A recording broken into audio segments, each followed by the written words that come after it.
ce que vous voyez devant vous, c'est la structure, ce que j'ai fait moi-même. Ok, donc, j'ai fait un petit résumé des étapes. Et à la fin, après vous avoir montré la structure selon les déclarations officielles de Revenu Canada, de l'Agence de Revenu Canada et Revenu Québec, on va faire un petit tableau qui résume les étapes de A à Z du Québec et aussi pour le fédéral. Et on va pratiquer avec deux cas. Cas numéro 2, comme j'ai dit, pour M. Jacques et son épouse Maria. Et l'étude de cas, ou bien le cas numéro 3 de Céline Boulan.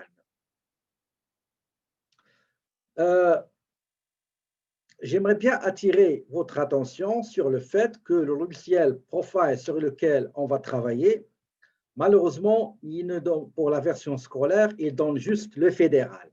Il ne donne pas le Québec. D'accord? Mais ce n'est pas grave. Pourquoi? Parce qu'on va combler ce manque-là par deux choses. La première chose, c'est qu'on va essayer de remplir des déclarations à la main. D'accord? Donc, je vous demande, s'il vous plaît, de commander le guide. Durant la pause, je vais vous envoyer le téléphone ou bien le lien pour commander. Vous commandez, s'il vous plaît, des exemplaires 2, 3 des formulaires déclaration de revenus du Revenu Québec et aussi le guide, aussi très important. Pour le fédéral aussi, on va demander ce qu'on appelle déclaration de revenus et des prestations et le guide. S'il vous plaît, c'est très important parce que on va faire pas beaucoup, mais 2, 3 ou 4, on va les faire à la main. D'accord? On va remplir effectivement les déclarations. Attendez, je vais vous montrer.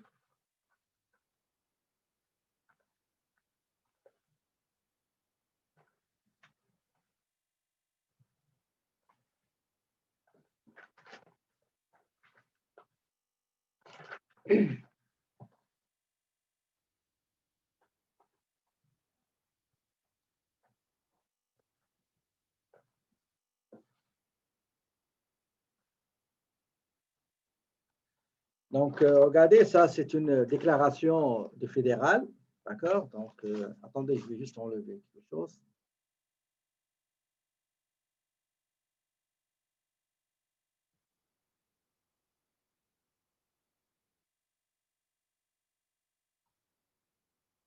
Et voilà. Donc, ça, c'est la déclaration formulaire du fédéral. Donc, on va essayer de le remplir à la main. Et celui-là, c'est pour le Québec. D'accord? Donc, s'il vous plaît, commandez. Sinon, vous pouvez passer à côté de Revenu Québec. OK? Revenu Québec, vous allez trouver les formulaires à l'extérieur. Et aussi, dans les postes Canada, vous allez trouver les formulaires pour fédéral aussi. D'accord? Je vais juste voir quelques messages.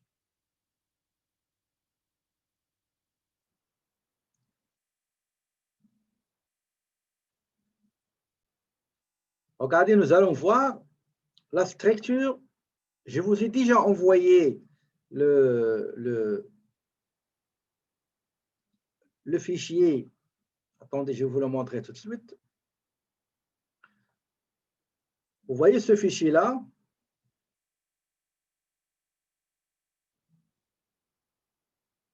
Ça, c'est un résumé. Vraiment, c'est un très bon résumé des étapes en croissance. D'accord? Donc, dans un ordre qui est logique.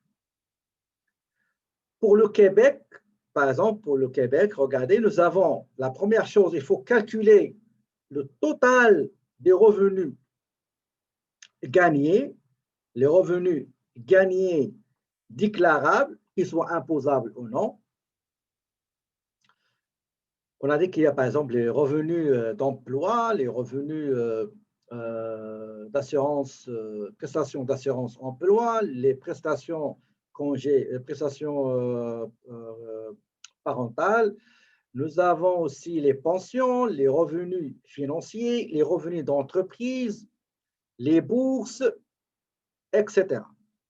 Donc, on totalise le total de tous les revenus gagnés. Donc, c'est le numéro 1. Il y a des déductions. D'accord? Il y a toute une liste, on va les voir. On va regarder notre client, quelles sont les déductions dont il aura besoin. On totalise les déductions, c'est le numéro 2. Qu'est-ce qu'on va faire avec les déductions? Eh bien, on va prendre le revenu total moins les déductions, donc 1 moins 2, ça va nous donner le revenu net, la ligne de 175. Après, il y a d'autres petits rajustements et des autres déductions. Rare que vous allez trouver des clients qui ont ces rajustements. Ben, on va prendre le revenu net et on va encore diminuer, réduire ce revenu net des rajustements et déductions pour avoir ce qu'on appelle le revenu imposable sur lequel on va appliquer le taux d'imposition. Donc, le revenu imposable numéro 5 égale quoi? Égale le revenu net moins les rajustements ou bien autres déductions. Ça, le revenu imposable, il aura le numéro 5. Très bien. Je parle au Québec. Maintenant, qu'est-ce qu'il faut faire? Il faut aller chercher quels sont les crédits d'impôt non remboursables, le maximum. Par exemple, il y a le crédit d'impôt d'office, ce qu'on appelle le montant personnel de base. Nous avons les frais médicaux, nous avons les frais de scolarité, nous avons les intérêts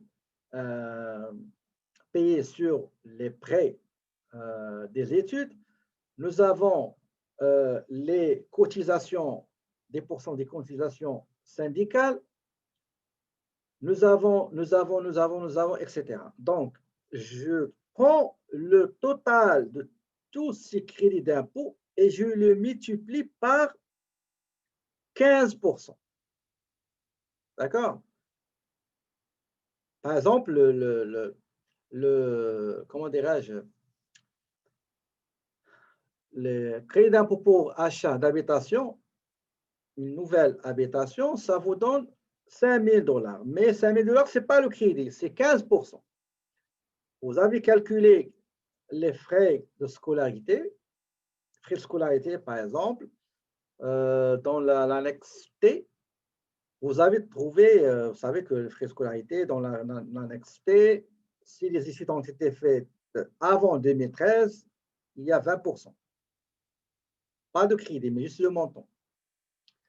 Et c'est après 2013, c'est 8%. Le montant trouvé, c'est un crédit d'impôt. Mais le pourcentage qu'il faut prendre en considération, c'est 15%. Tous les crédits d'impôt non remboursables, ben, la part qu'il faut prendre, c'est 15%, sauf les dons. Les dons, ils ont notre annexe, on le calcule, il y a des différents taux, 20, 25, etc. Et le montant dégagé, on le met dans la case appropriée. Très bien. Maintenant, j'ai calculé les crédits d'impôt non remboursables. Après, l'étape suivante, c'est je dois calculer le revenu imposable. Je dois calculer l'impôt sur le revenu imposable. Il y a une grille 401 dans laquelle on va calculer l'impôt sur le revenu imposable.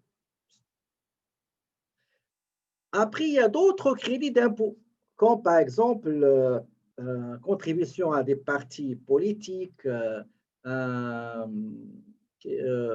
y a une petite liste qu'on va voir ensemble. On prend l'impôt qu'on a calculé. On calcule aussi les autres crédits d'impôt. On calcule aussi les cotisations. Les cotisations, je vous donne trois exemples les plus fréquents. Les cotisations à la RAMQ, Régie d'assurance maladie de Québec. Les gens qui n'ont pas d'assurance privée, ben, ils sont assurés par la RAMQ. Et si vous dépassez un seuil, si vous êtes célibataire, je crois 16 000, quelque chose comme ça, si vous êtes marié, c'est 26 000. Au-delà de là, vous allez payer 600, cette année-là, c'est 648 $. Ça, c'est une cotisation. Autre cotisation, si vous avez une entreprise, vous avez travaillé autonome, mais il faut cotiser dans les matriculations, droit d'immatriculation annuelle de votre entreprise.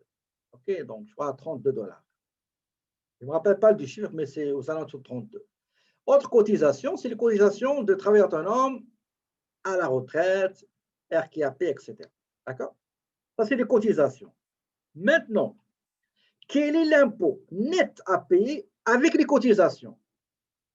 Comment on le calcule? On prend le revenu imposable moins les crédits d'impôt. On prend, pardon, l'impôt sur le revenu imposable calculé moins les crédits d'impôt non remboursables, moins les autres crédits, plus les cotisations. Et après, on va calculer les crédits d'impôt remboursables, comme les frais de garde, comme prime de travail, prime bouclier, etc. Et on va voir est-ce qu'on a un remboursement ou bien un solde à payer. Maintenant, le même raisonnement, c'est pour le fédéral. Le fédéral, c'est la même chose. Qu'est-ce qu'on fait? On calcule, excusez-moi, on calcule le revenu total, j'en ai déjà parlé, on calcule les déductions pour arriver au revenu net. Après, il y a ce qu'on appelle dans le fédéral les déductions pour calculer le revenu imposable. D'accord? Comme les bourses, par exemple. D'accord? Les bourses à temps plein, ils ne sont pas, pour le fédéral, ils ne sont même pas déclarés. Ils sont juste déclarés au Québec. Mais si temps partiel, ben, ils sont imposables avec une exemption de 500, ça dépend, ça on peut le voir après. Donc, une fois j'ai déterminé les déductions, je prends revenu net moins les déductions, ça va me donner le revenu imposable sur lequel je vais appliquer le taux d'imposition selon la grille. Après, je dois calculer les crédits d'impôt non remboursables. Il y a une liste. Une fois les crédits d'impôt non remboursables calculés, qu'est-ce qu'on va faire? On va prendre le revenu, l'impôt fédéral calculé, moins les crédits d'impôt non remboursables. Si c'est zéro, bah, vous n'allez rien payer. On va passer à l'étape suivante. Est-ce que vous avez des crédits d'impôt remboursables? OK? Donc, les crédits d'impôt remboursables, les plus connus, c'est l'abattement pour les résidents du Québec. C'est-à-dire, le fédéral, il prend l'impôt calculé, l'impôt fédéral net calculé, et on donne aux résidents du Québec 16,5% comme crédit d'impôt remboursable. OK? Il y a aussi votre impôt que vous avez payé. D'accord? Pourquoi? Parce qu'il vous dit que vous n'allez rien payer. Donc, vous allez récupérer l'impôt que vous avez déjà payé durant l'année passée, c'est-à-dire l'année d'imposition 2020. Mes amis, ça, c'est un résumé que j'ai fait moi-même pour que vous compreniez ACMI de manière très simple. D'accord? Maintenant, on va aller voir en détail qu'est-ce qu'il y a à l'intérieur de chaque composante de ces étapes-là. Chaque élément qui compose ces étapes, on va le voir, mais on ne va pas voir tous les éléments parce que chaque ligne va nous prendre beaucoup de temps et on va voir juste des exemples les plus fréquents. D'accord? Est-ce que il y a des questions sur ce que je viens de dire avant d'aller voir les formulaires, des modèles. Hier, avant-hier, on a reçu des gens pour faire des petites estimations pour pouvoir aller chercher des crédits d'impôt. Et j'en ai pris, je crois, 2 qu'on va les voir ensemble. D'accord? Donc, on va voir tout de suite le détail de tout ce qu'on a vu comme étape dans les formulaires officiels du Revenu Canada et aussi Revenu Québec. Okay?